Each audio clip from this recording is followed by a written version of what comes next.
denominado um evangelho cristão, porque aborda muitos textos e parábolas e narrativas sobre o Senhor Jesus. Porém, Allan Kardec, ele fez uso de 1.200 versículos aproximadamente no seu evangelho segundo o Espiritismo, mas ele não tocou nos textos da Bíblia que crassamente, abertamente condenam as práticas espíritas.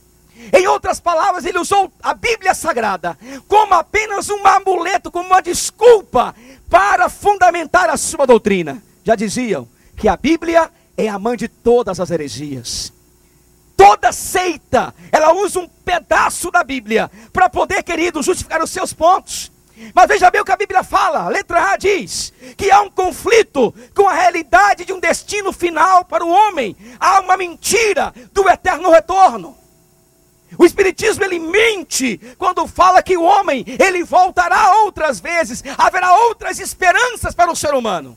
Por exemplo, amados, no túmulo de Allan Kardec, a sua frase cunhada lá está assim: nascer, morrer, renascer e ainda progredir, sem cessar. Essa é a lei.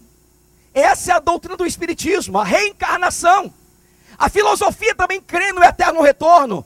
Para você ter uma ideia, Friedrich Nietzsche, em A Gaia Ciência, ele fala o seguinte: e se um dia, ou uma noite, um demônio se esgueirasse em tua mais solitária solidão, e te dissesse: esta vida, assim como tu vives agora e como a viveste, terás de vivê-la ainda uma vez, e ainda inúmeras vezes, e não haverá nela nada de novo.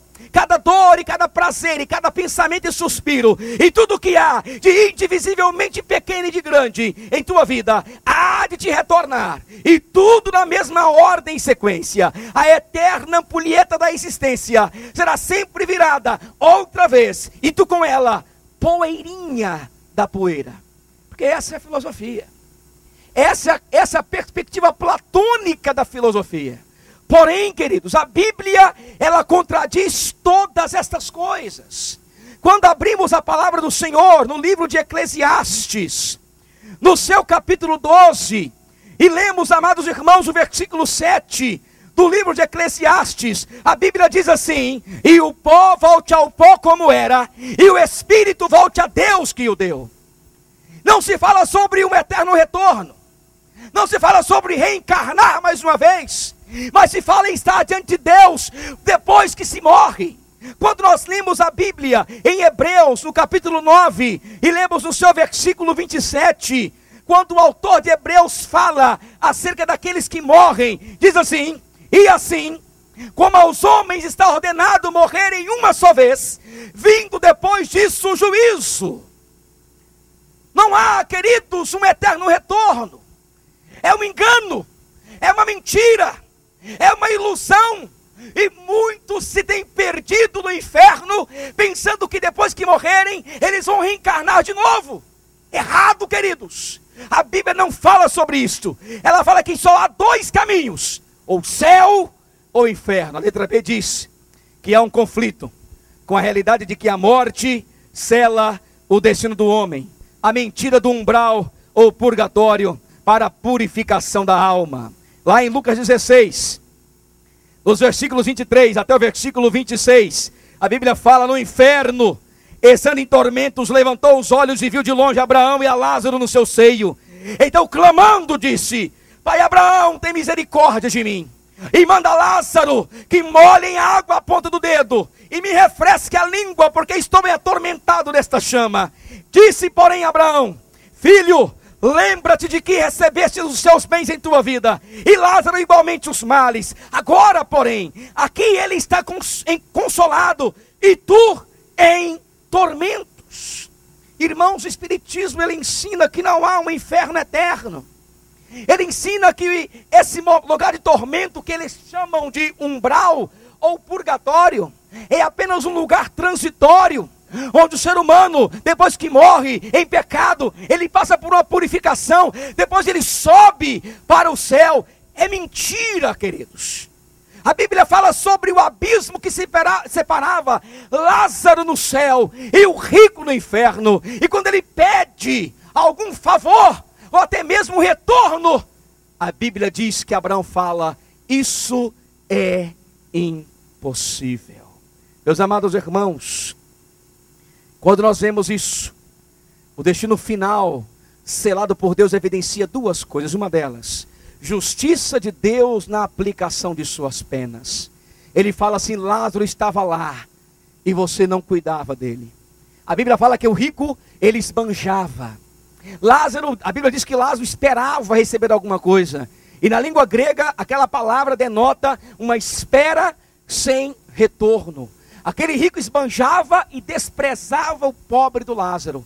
Deus, quando Ele manda, envia, Ele aplica justamente a sua pena. E outra coisa, esse estado é um estado inalterado por toda a eternidade.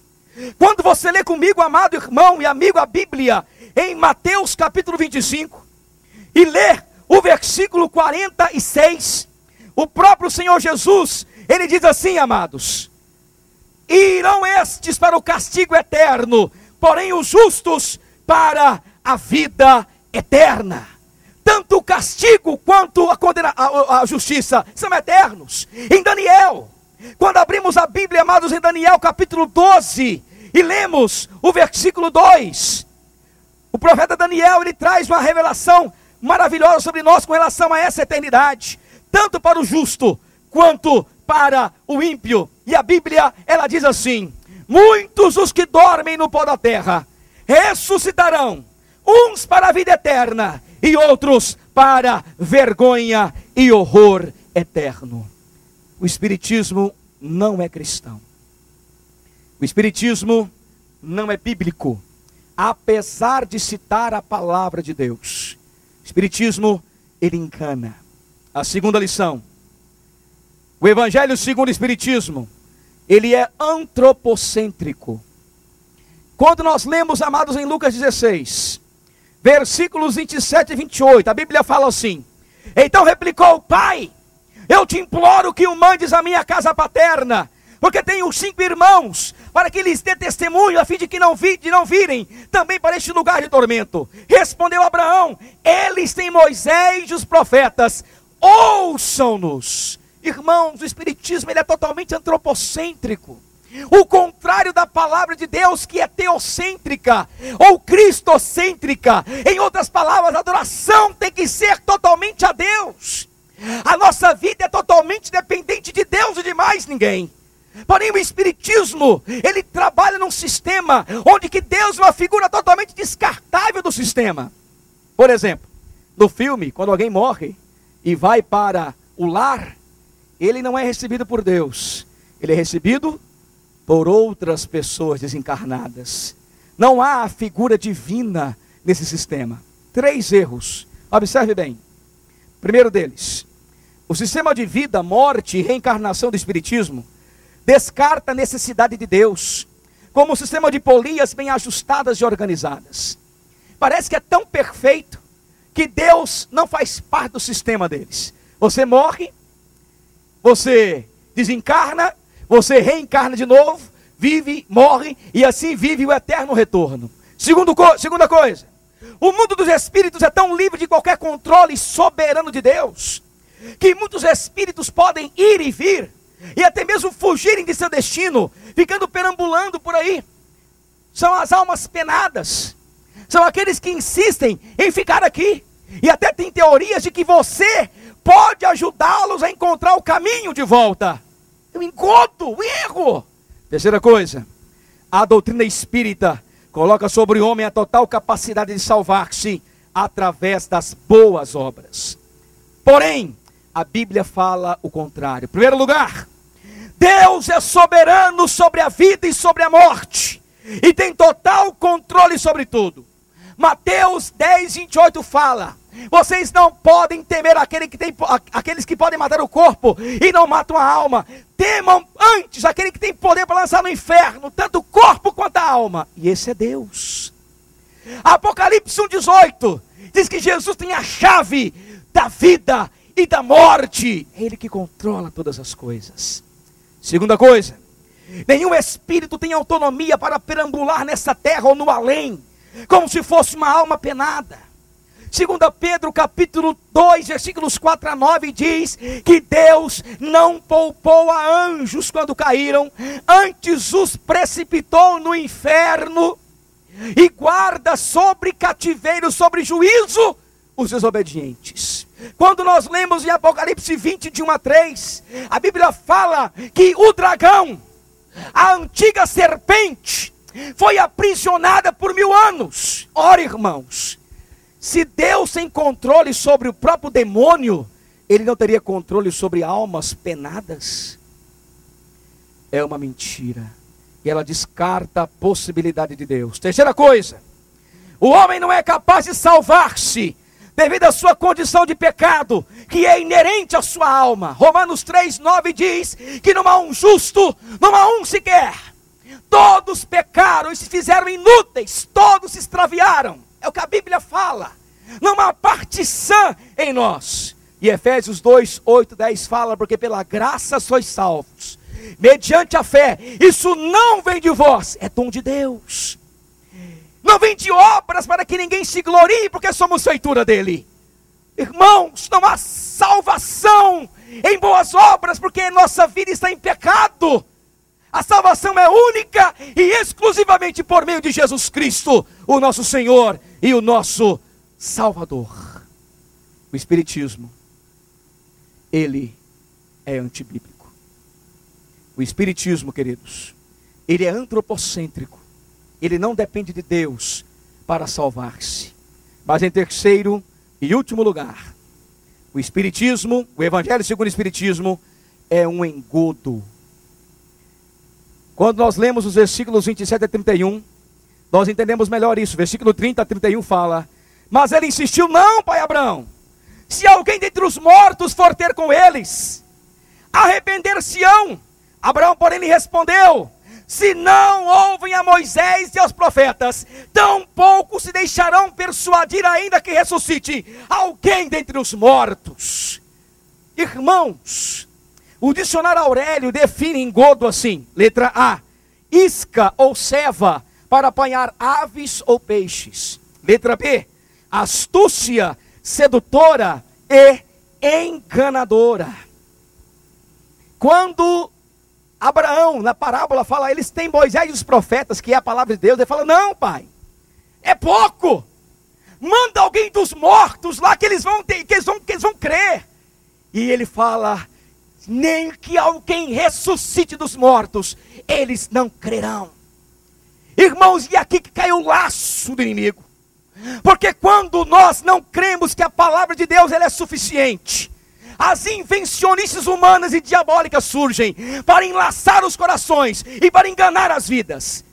Em primeiro lugar, o Espiritismo, ele é o engodo humano. E o que eu vou mostrar aqui agora são documentos históricos registrados, e não é nenhuma invencionice do pastor Kleber, são documentos da história.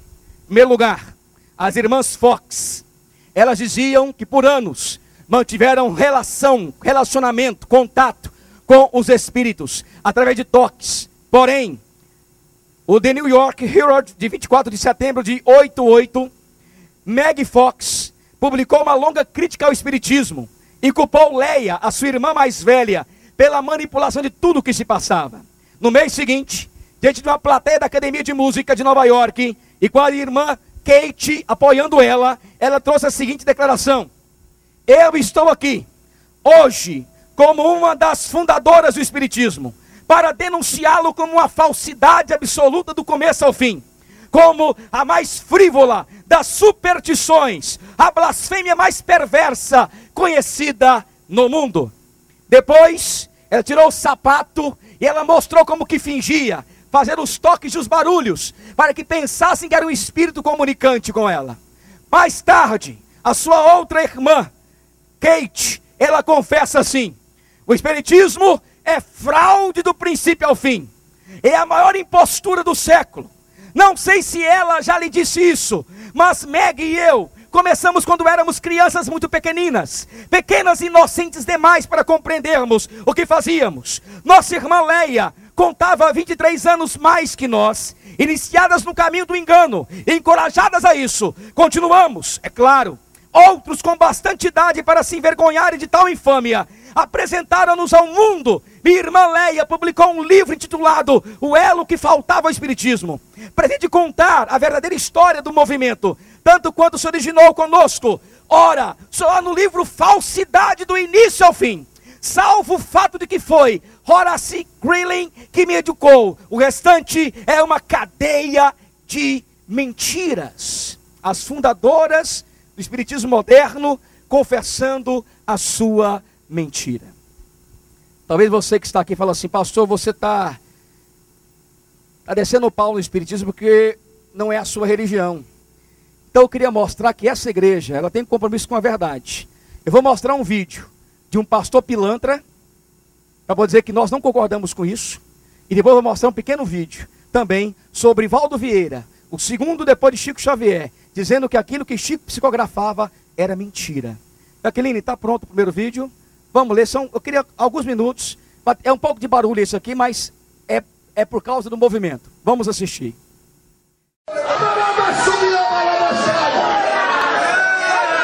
Levante a mão, diga: vem tempestade aí.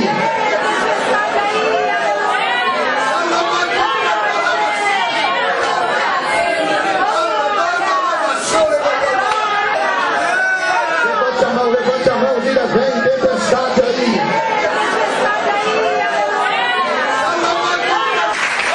Olha pro irmão, você vai dar um glória e vai ficar sacado de desviado.